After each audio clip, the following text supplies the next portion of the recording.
Mahigit 2,500 ganyan na karami ang mga overseas Filipino worker na sumisilong sa mga itinayong tent sa labas ng konsulado ng Pilipinas sa Jeddah.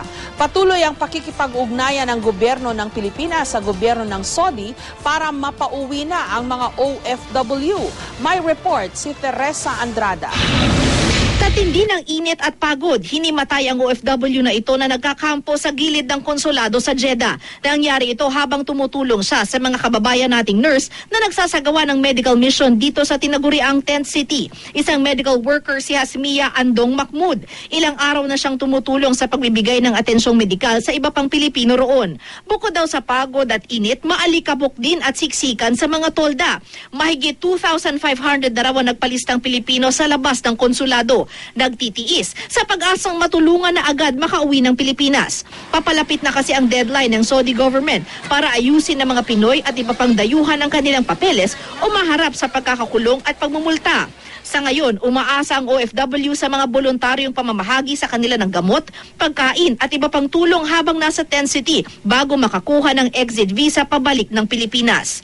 Sa Hulyo, magsasagawa na ng malawakang crackdown o paghuhuli sa mga illegal na foreign workers sa kaharian base sa pulisiyang Saudization o pagbibigay ng prioridad sa Saudi nationals pagdating sa trabaho.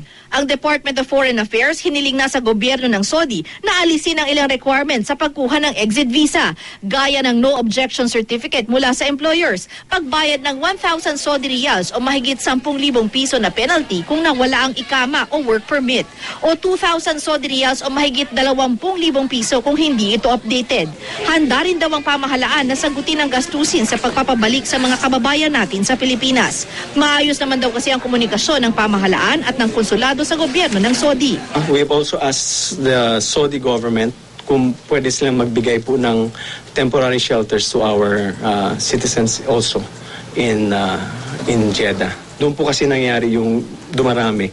Ang Department of Labor and Employment naman, tinututukan daw ng labor attaché ang mga Pilipinong tumakas at lumipat ng employer. Kasama sa crackdown ang mga empleyadong lumalabag sa sponsorship agreement. Kapag na-identify yung dalawang employer, papatawag ng ating labor office yung employer para ma-settle yung documentation problem ng worker.